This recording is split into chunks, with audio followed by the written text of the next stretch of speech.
So for those of us following the Delphi murders case, there's been a lot of court proceedings recently, and we're going to take the time today to talk through a few of them. We'll be getting into some charges that have been dropped in the case against Kegan Kline over online predatory behavior against children. We'll be talking about a transfer order and certain motions in the case against Richard Allen. We'll be talking about a recent change in the judge taking on the Richard Allen case. And then we'll be hearing a little bit about the reaction from some of the citizens of Delphi to some of these developments and how they're sort of feeling about the case in general right now. And I think we're also going to talk a little bit about the upcoming hearing on whether or not to unseal the probable cause affidavit in the Richard Allen case. So we got quite a few things to talk about. This is a complicated case, complicated cases, and I think hopefully this episode can kind of give some people some idea about all the moving parts and what we can expect going forward. My name is Áine Cain. I'm a journalist. And I'm Kevin Greenlee. I'm an attorney. We first connected while looking into the Burger Chef murders, an Indiana cold case. Together, we built a spreadsheet documenting hundreds of cases of restaurant-related homicides. That original spreadsheet gave way to our podcast, the MurderSheet. Now we maintain that same research-centric, investigative approach as we look into all sorts of homicides, including unsolved cases, historical crimes, and, of course, restaurant murders. We don't just chat about the headlines. Our podcast is a platform for our journalism. The MurderSheet focuses on investigative reporting, thoughtful analysis, thorough research, and in-depth interviews. We're the MurderSheet, and this is the Delphi murders, court proceedings.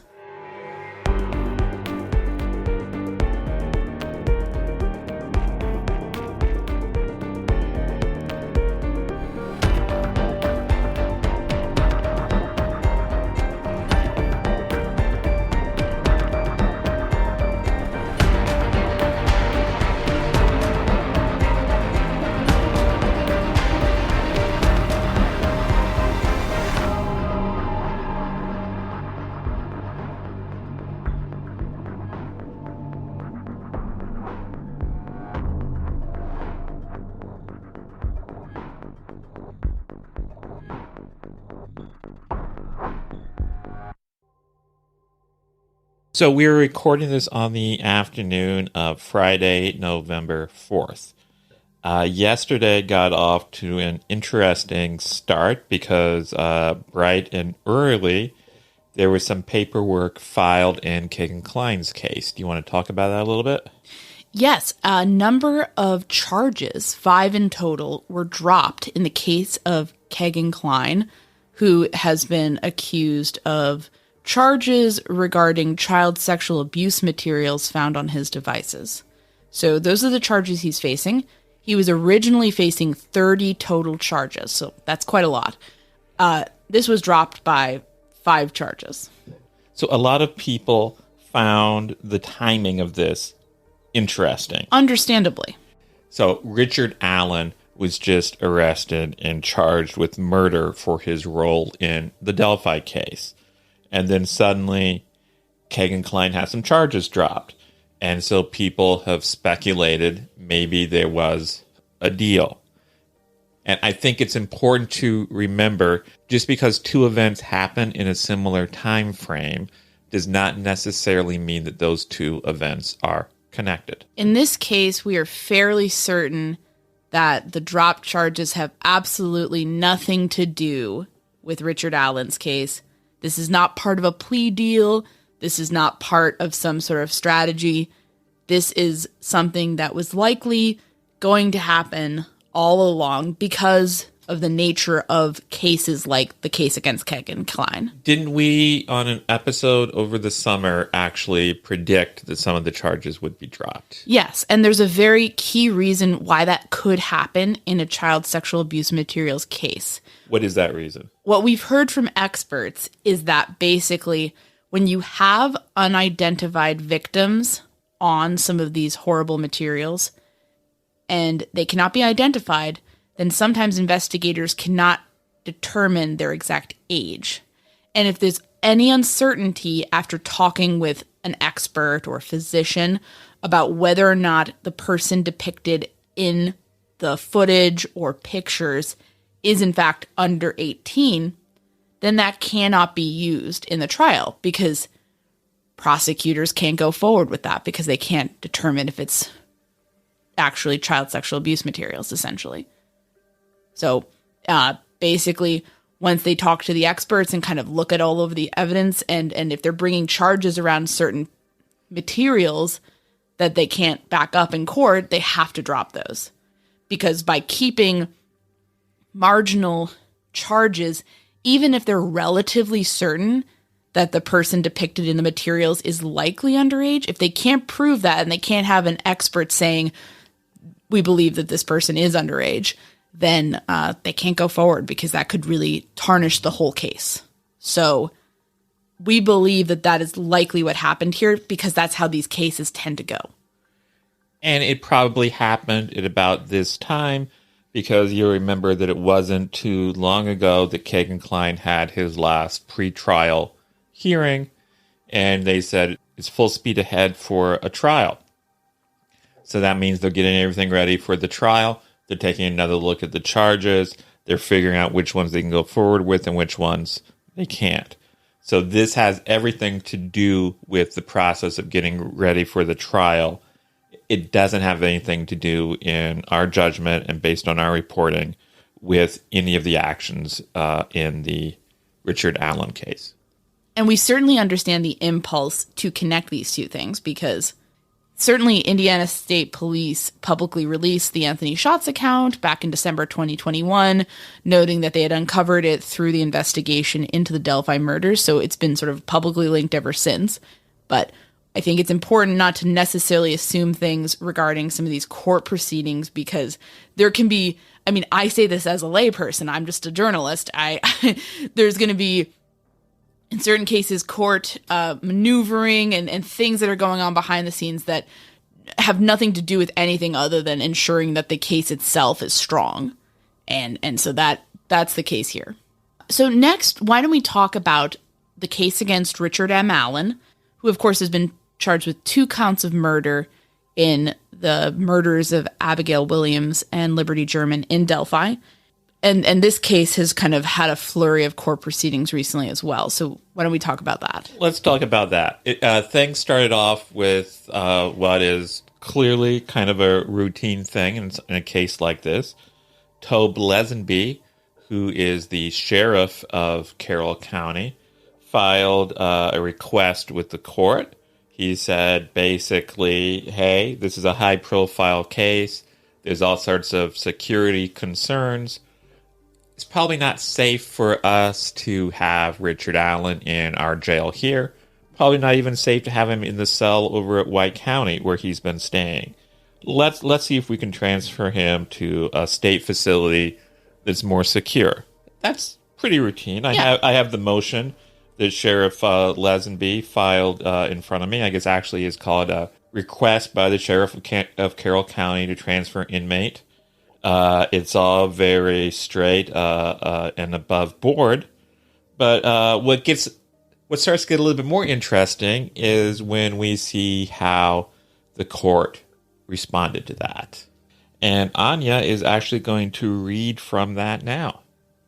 So I will be reading excerpts from the court order by Judge Benjamin A. Diener of the Carroll County Circuit Court. On November 2nd, 2022, Tobe H. Lesenby, Sheriff of Carroll County, filed a request by the Sheriff of Carroll County to transfer inmate from Carroll County Jail to the custody of the Indiana Department of Corrections for safekeeping. The court, being duly advised, finds, all caps, that defendant is an inmate awaiting trial and is in imminent danger of serious bodily injury or death, or represents a substantial threat to the safety of others. This finding is not predicated on any acts or alleged acts of the defendant since arrest, rather a toxic and harmful insistence on public information about the defendant and this case. In general, this court has 30 days to rule on any motion that is filed by a party in any case. Yet, concurrent to the actual case naturally occurring, this judicial officer keeps getting direct requests from non-parties for public information, claiming that this officer has 7 days or 1 day, when hand-delivered, to respond to the request or face litigation! ! While this officer is responsible for the entirety of the circuit court docket, it attempts to ignore the maelstrom of interest from the public. It is known that YouTube already hosts content regarding family members of this judicial officer, including photos. The public's bloodlust for information before it exists is extremely dangerous. All public servants, all caps, administering this action do not feel safe and are not protected. The Carroll County Sheriff has limited resources to conduct its base operations, let alone any duties mandated by our Supreme Court. All defendants and all actions are presumed innocent. All public information will be available the second it exists. None of the family members of the public servants are part of this action. All of the public servants are simply people doing their jobs. Most of the public servants are woefully underpaid. Most of the public interest consists of people attempting to raise their status or profit financially. When the public peddles misinformation with reckless abandon, we all are not safe. As far as the public's desire to learn about access to court records, that educational effort cannot be by this officer educating each individual ad hoc whenever they choose to seek public information. These inquiries are inherently disruptive to the operations of the court, as they are wholly outside the operations of the court. As a branch of the Supreme Court, any request for public information about this action should be directed to whomever is the public information coordinator for the courts in general. If there is not such a position, our state may need one. Defendant indicated at initial hearing an intention to hire private counsel. Defendant is reminded that he must retain counsel within 20 days of the initial hearing because there are deadlines for filing motions and raising defenses, and, if those deadlines are missed, the legal issues and defenses that could have been raised will be waived or given up. If defendant is unable to retain counsel of his choosing due to financial indigency, defendant is reminded he is entitled to court-appointed counsel and defendant will be examined upon request. The court notes for the public that when defendant appeared for the initial hearing, he was clad in protective gear. That protection was not to protect defendant from the court. That protection was to protect defendant from the public. Until a finding of guilt or judgment of conviction occurs, in any case, judgment must be reserved and the presumption of innocence must be respected and preserved. Accordingly, pursuant to Indiana Code 3533-11-1, the court orders the Sheriff of Carroll County to transfer defendant to a facility of the Department of Correction designated by the Commissioner of the Department as suitable for the confinement of defendant and provided that space is available. So that was interesting. That was a lot. That was interesting. Basically, really, all he really needed to say was basically what was in that last paragraph. Transfer order approved. Yeah, he in there, as you heard, made a lot of colorful complaints about the bloodlust, the public seeking to profit from this case. He suggests that, the defendant doesn't need to be protected from the court. He needs to be protected from the public. So there's all sorts of interesting things in there. Yeah, I thought it was totally bizarre. I mean, just being candid here, I'm sorry.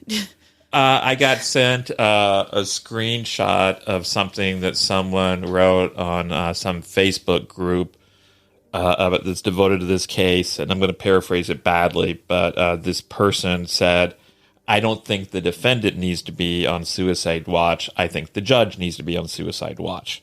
Yeah. And that comment was really typical of a lot of comments that people were making publicly after reading that order. And I think it's fair to say that behind the scenes, there was also some concern. Yes. And we can tell you, we received a number of people either within or adjacent to the legal community in Carroll County reached out to us yesterday. And basically the concern was that the judge Judge Diener in this case, being able to deal with the stress of a very high-profile case in this situation. There were concerns that maybe he wasn't the best judge for this, and they told us some anecdotes about the judge that we found concerning, and so most of our afternoon was spent on that. If you're listening to the Murder Sheet, you probably love mysteries on some level. Real-life puzzles, fictional whodunits, the works. Well, we've got a new thread for you to unravel. June's Journey, the terrific free-to-download hidden object game. You play as Roaring Twenties sleuth June Parker. She's out to solve mysteries in style, even if that means trotting around the globe to bring evildoers to justice. In each beautifully illustrated scene, you must discover hidden clues, whether you're visiting a cozy speakeasy or trekking through a Cuban jungle. You also get to decorate your own expansive island estate in order to keep moving forward in the game.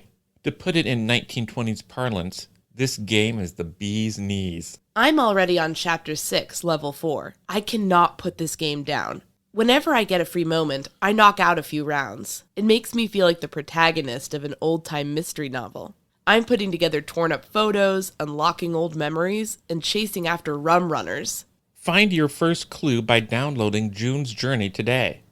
Available on Android and iOS mobile devices, as well as on PC through Facebook Games. We're not going to go into those anecdotes now because then a little bit later in the day, there was another development. Judge Diener was taken off the case. Judge Diener recused himself from the case, and another judge was appointed. So I would just say from the human perspective of this, you can tell that the judge is sort of dealing with some of the alarm that comes with not only scrutiny from the media, getting requests that he feels his office can't necessarily handle, but also the public scrutiny. He talks about his family being identified on YouTube. And I think as people who have covered this case and have gotten our fair share of online scrutiny as well, I think we can really understand and empathize with that. That's an alarming position to be in, especially if it's one that you're not really expecting. So from a human empathetic side, I think we can definitely understand where some of this was coming from and understand that sort of feeling of being overwhelmed and being maybe even dismayed by, why is the public doing this? Why do they want this? So I think I want to say that before we kind of talk about this. On the other hand, from just more of the professional side of things, I think putting this kind of language in what's really just supposed to be a transfer document, basically transferring custody of this inmate, not the time, not really the place, throwing a lot of stones at the public and media that feel a bit unnuanced. So I think while we can understand some of the emotion that seems to be underpinning this motion, I think we were both pretty alarmed when we saw this language because it just spoke to a level of feeling overwhelmed that you would not want a judge in a very high-profile case to feel. Absolutely.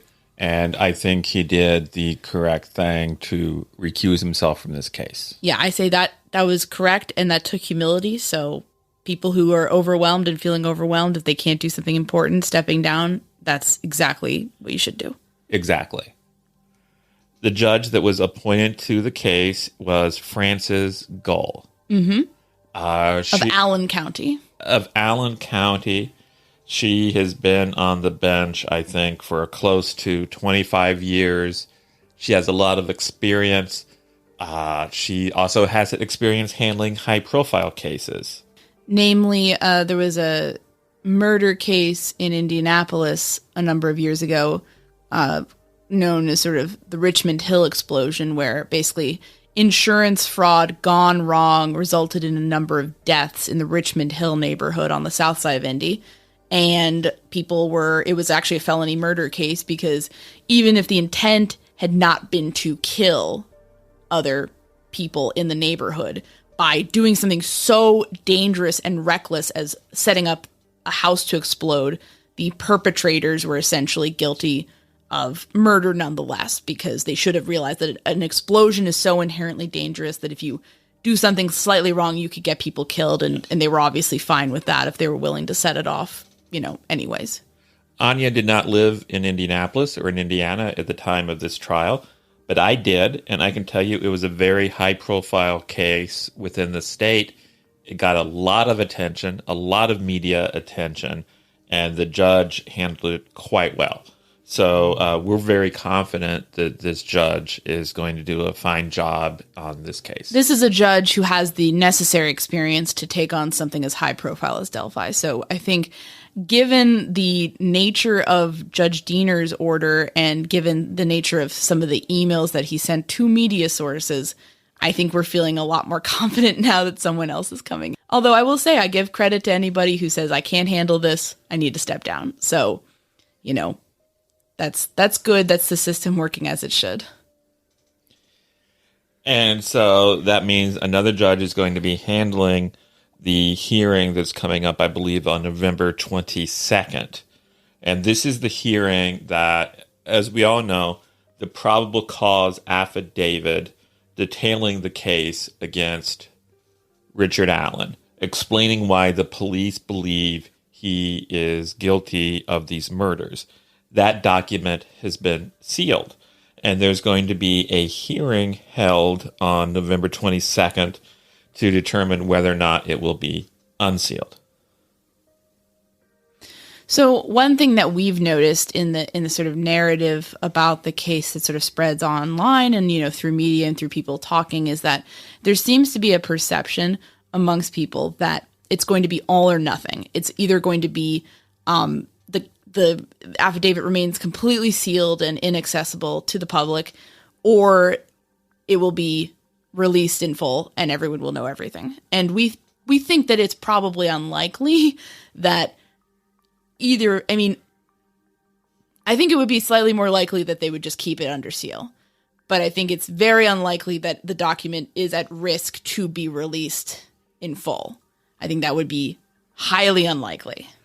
I think what's likely to happen is that the document will be released, but significant parts of that document will be redacted, meaning it will be hidden so that the public doesn't see the specific bits of information that the police believe could damage the investigation. And so what could damage an investigation or be problematic? Well, in cases like this, witness names, the participation of witnesses who may have helped bring about developments. To be clear, we're just talking. We're speculating. We don't know what's actually in the document. We have literally no idea. Or in this case, and this is something that I think police did allude to in public statements, the fact that it's active and ongoing, I think they do not necessarily want information out there that could harm their ability to continue investigating and continuing to really find out as much information as possible about what exactly happened to Abby and Libby. So they don't want information out there that could make it harder for them to continue their information gathering pursuits, I think, so to speak. And, I think we're in a situation that's kind of odd because we can kind of see both sides. We can see why people want information and want to be able to report on this very high-profile case that's very important. And we frankly believe that, the media should be scrutinizing anything happening in a very high-profile case. That's the media's job. It is the media's job to seek answers. People who are, harassing reporters for doing their jobs, I don't think that's helpful, necessary, or good. This is what the media does. They try to look into things and answer questions for the public. That they're functioning as they should. And to be clear, no one in the media wants to do anything to damage this case. Yes, this is not maliciousness. That being said, we can understand why police want to keep certain bits of information under wraps, because we do believe that when Doug Carter got up there at the press conference, he did not say, all right, thanks everybody, we're wrapping it up. He said, this is ongoing, this is current. We continue to need tips. We continue to need the public's help. We need information. And what we believe he was talking about was information on Richard Allen and who he was hanging out with, what he was doing. People need to be coming forward with this. And so with police saying that the investigation is in a place where there's sensitivity over things not getting released, we're more than happy to say, that should be redacted. That shouldn't be public yet. If they're still in the process of running this down, this will not be a secret forever. It will come out eventually. It will have to at trial. If there is a trial. If he doesn't plead guilty, I guess. One thing that's important to remember is that all public agencies deserve scrutiny. Yes. The police in our country have a lot of power. We give them a lot of trust. The investigators in this case are good people who have done good work. But that doesn't necessarily mean we have to take their word blindly. We can give them the benefit of the doubt. So when they went before the judge, when they arrested this man and said, we need to keep this document secret because it's really important, we have good reasons, the judge basically said, okay, I trust you, but you're going to have to come back in about a month and really explain your reasons to me and to the public. And then we will determine whether or not these reasons really are good or not. What this means is that if they really do have good reason why certain bits of information in this document would harm the investigation, the judge in this case is not going to allow that information to be released. There's nothing to worry about. It won't be released. Yeah, I'm pretty confident of that too, especially when you have a judge that is used to dealing with high-profile cases and the media. They're not intimidated. They're not going to, it's not going to be like a news station calls and, oh no, we got to, they're going to get mad at us. It's not, but I think it's like a situation where you have to understand that everybody involved is doing their jobs. The media are doing their jobs by trying to shine a spotlight and find answers. The cops are doing their jobs by trying to say, well, maybe some things need to not be out at this point. And we're pretty confident that there's going to be if there's an accord reach, it's going to involve heavy redactions, and that it's not just going to be the affidavit is thrown out there to everyone and we all know everything, and the case is harmed in the process. There's a petition going around now calling for people to sign it to call for the affidavit to not be released. And I think it's fine. I like it when people get involved and care and express their feelings. Mm-hmm. That's very important, and I encourage it. At the end of the day, I remember many years ago, I was sitting in a judge's chamber in a small southern Indiana town, and he was preparing to pass sentence on what was a high-profile case within that community. I would be shocked if anyone listening to this... It's not a murder. It's not a murder. I would be shocked if anyone listening to this would be familiar with the case. But it was a high-profile case within the community. And he had gotten a sheaf of letters. It was an organized campaign to send him letters saying this person needs to be given the strongest sentence possible. And I remember he kind of shook these letters in front of me and he said, I'm almost insulted that people would think my mind would be changed based on this. Basically, a courtroom is not a democracy. It's a kingdom run by the judge. And the judge is supposed to make his decisions based on his or her interpretation of the law. We wouldn't want a judge to say, well, I think this person is innocent, but I'm going to convict him because that's what the people want. No. Or vice versa. Yeah. People become judges because we trust their judgment and their analysis and their thinking process. So I have a lot of confidence in this judge. Yeah, and it's just to say, it's not to say that people shouldn't be speaking out on their opinion of what should happen. It's just to say that if people are expecting that to weigh on the judge, and then I think other people are wondering, well, if people are doing petitions like this, is it going to hurt, the cause or something? It's going to occur completely outside the realm of what's actually going to happen in the courtroom. I'm sure within the courtroom, the family or somebody may mention there is this petition that's gotten. Yeah. I think I saw Becky Patty indicated she hopes that the petition gets 30,000 signatures. Right. And if she wants to present that in court. Yeah, saying that I have people who agree with me and say and want and would also like this. It's certainly that's a time to bring it up. But I think it's going to come down to more of the judge's interpretation of the law and what is reasonable here. What we heard from Professor Joseph Hoffman in a previous episode is that the judge and the cops were in their rights to keep this totally sealed. Like, that was fine. It's very unusual, though. Very unusual, but within the code of the law, they're fine. And it's just going to be a matter of kind of figuring out what the balance is here between the public's right to know and the sanctity of the case. And I think there's probably going to be a lot of caution given how high profile this is. There's going to be caution with the case. I don't think there's going to be like any decisions made here that are willy-nilly, at least I would think. And let's be honest, if the judge makes a mistake and chooses to release too little information, that's something that can be corrected later. Exactly. But if the judge chooses to make a mistake and releases too much information, that can't be corrected later. It cannot be. Yeah, it can't be undone. Because once information is out, it's out. Yeah, it can't be undone. And the judge knows that. And I think one thing everyone listening to this, I think, would agree with. I think the family believes this. I don't usually speak for the family because that's not my right or my privilege. But I believe everybody wants this case to be prosecuted successfully. None of us want anything to happen to jeopardize the case.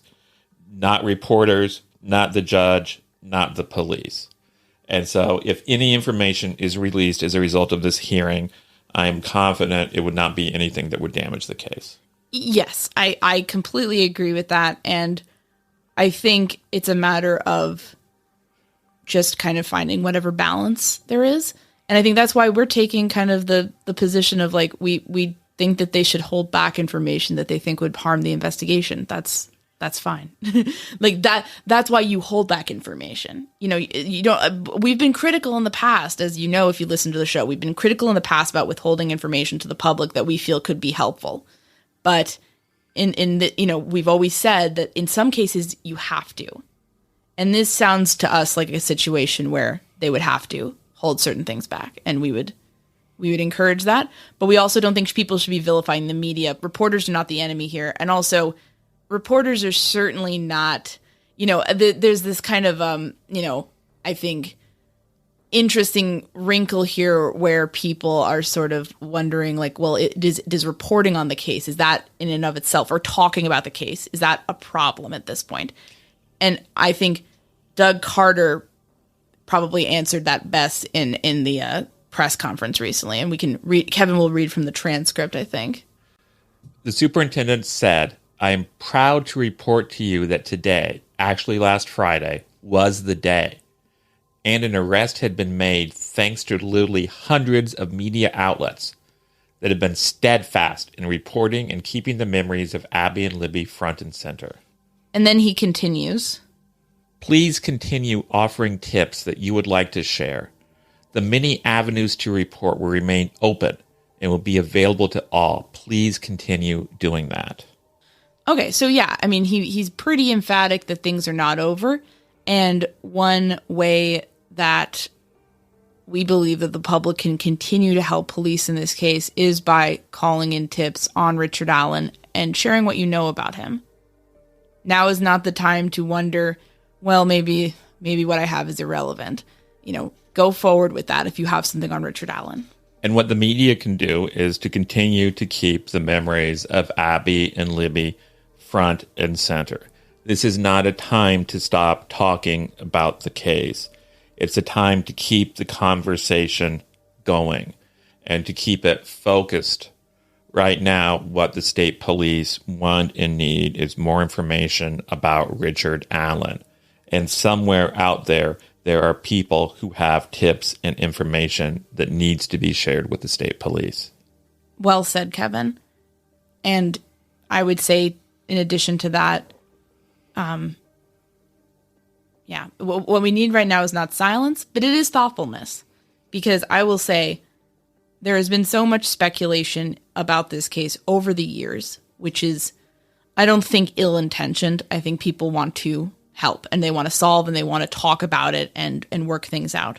But right now, the person that is believed to be Bridge Guy is in custody. We have a name. He has lived for 50 years on this planet and he's had interactions with people, and now's the time for us to talk about that, look at those interactions, scrutinize what he was doing, and bring that forward to police so that they can conduct their thorough investigation, which is active and ongoing and needs your help. So we're trying to be very forceful that the conversation should keep going, and it should be focused, it should be thoughtful, and it should be empathetic with the citizens of Delphi in particular. I think there's been a lot of kind of chatter online, or, how didn't they know it was him? How could no one have seen him since he was so public at the local CVS? I mean, let's just remember for a minute, we had a very blurry video and some sketches to go on. Okay? That's not a clear, crisp photograph of the guy. It's subjective drawings that were certainly released with the best intentions, but frankly could somewhat look like a lot of people. And there's two of them, adding to the confusion. So I think the idea that people ought to have recognized him or people should have known, I don't, when you kind of pass by people who kind of look like the sketch all the time, or know people who might have a similar kind of voice, I mean, and there's a number of people who kind of match that description, ultimately, I don't think it's a healthy community where everybody is immediately suspecting someone just because they have a beard or, fit a vague description. I mean, I don't think we should be, now's not the time to be really critical of people in Delphi. I think now is the time to try to uplift them and continue to help them fill in the blanks about this guy and bring information forward. I guess that's what I'm just going to say. So we were able to speak with Lindsay, who is from Delphi, and she told us about some of her brief interactions with Rick Allen at the CVS. And she's doing so for a very specific purpose, to encourage others within Delphi to step forward, and if they had even minor interactions with this guy, talk about them and share that with people who are looking for answers about this guy. Could be important. I was listening to the podcast, and I've been reading the news and following this. And the astounding thing to me is how much scrutiny is coming down on us as Delphi citizens. Mm-hmm. So this man did help my daughter and I out a couple weeks ago at CVS, and I have been around him. That's where I get my prescriptions filled. But to have scrutiny directly at us as citizens, because it's been repeated numerous times. How did they not know? How did you not know? This man, from a psychological perspective, my brain immediately goes to, why would you think it's the guy that is out in plain sight and has no qualm about standing next to the sketch that was, multiple sketches had been released. But, why in the world would you think it was him? The man who was very kind and always helpful.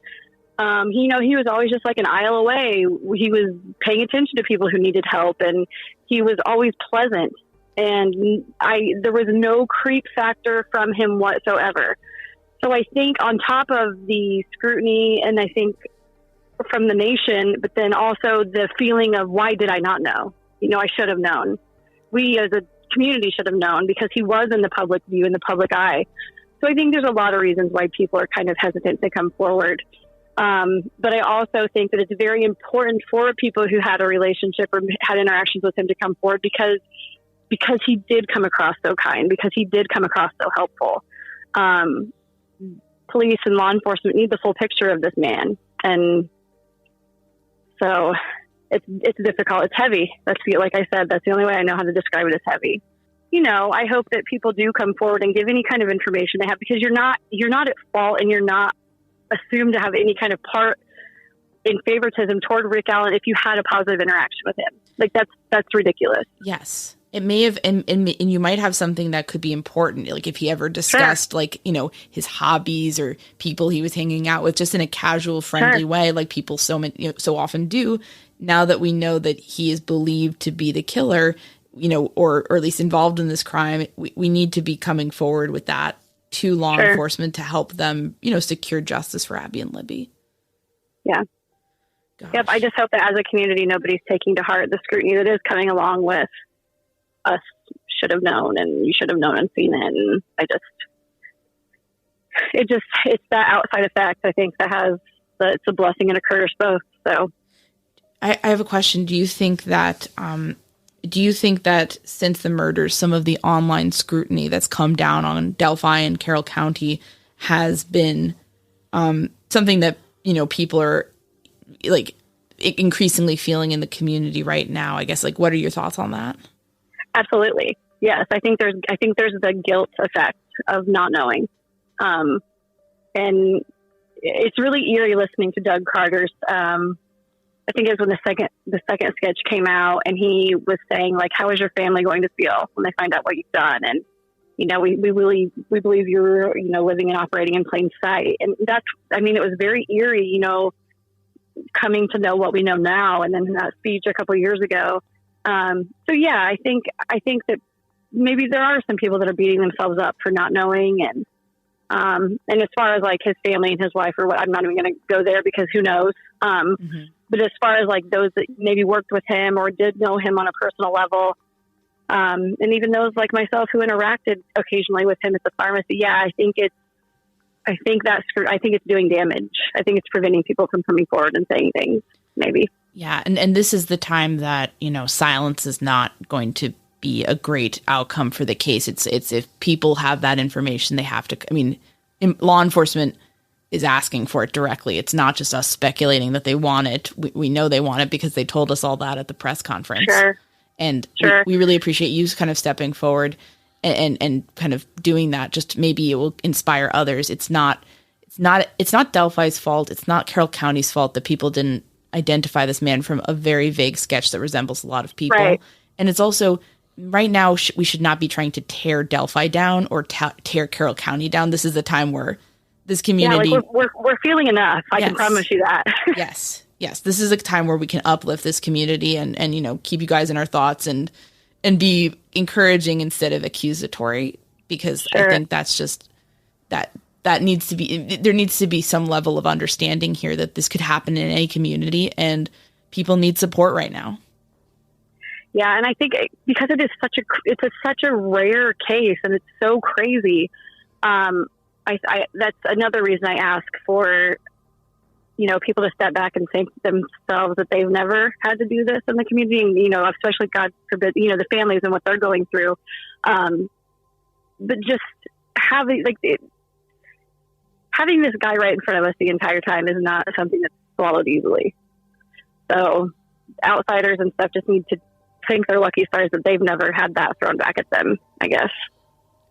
Absolutely. I think some empathy would go a long way here for people who are being critical. You know, maybe what if this was your community? What if this was your CVS? And not just people in Delphi. This man previously lived in Mexico, Indiana. He previously lived in Greenwood, Indiana. He previously lived in Peru, Indiana. If you knew him in any of those locations or anywhere else he may have been, please share your information. You can't just assume that what you have to say is irrelevant, because you don't know exactly what police are looking for. And you won't know until you bring the information to them and they ask you some follow-up questions. So now is not the time to sit on anything. Now is the time to tip it. So let's continue to have thoughtful conversations about this case. Let's continue to keep Libby and Abby in our thoughts. And we will continue to report on this case going forward, and we will fill you in what we're able to fill you in on. There'll probably be some things that we uncover that maybe we decide not to report for now because we might feel like it's harmful to the case. There might be other things that we do report, but rest assured that based on our, I'll drop the link to our declaration of principles in the in the show notes for today's episode so you can understand our process going forward and the sort of things we'll be taking into account as we continue to report on an active and ongoing case. But thank you all so much for listening. Thanks very much to Lindsay for speaking with us. Thanks so much for listening to the Murder Sheet. If you have a tip concerning one of the cases we cover, please email us at murdersheet@gmail.com. If you have actionable information about an unsolved crime, please report it to the appropriate authorities. If you're interested in joining our Patreon, that's available at www.patreon.com/murdersheet. If you want to tip us a bit of money for records requests, you can do so at www.buymeacoffee.com/murdersheet. We very much appreciate any support. Special thanks to Kevin Greenlee, who composed the music for the Murder Sheet, and who you can find on the web at kevintg.com. If you're looking to talk with other listeners about a case we've covered, you can join the Murder Sheet discussion group on Facebook. We mostly focus our time on research and reporting, so we're not on social media much. We do try to check our email account, but we ask for patience as we often receive a lot of messages. Thanks again for listening.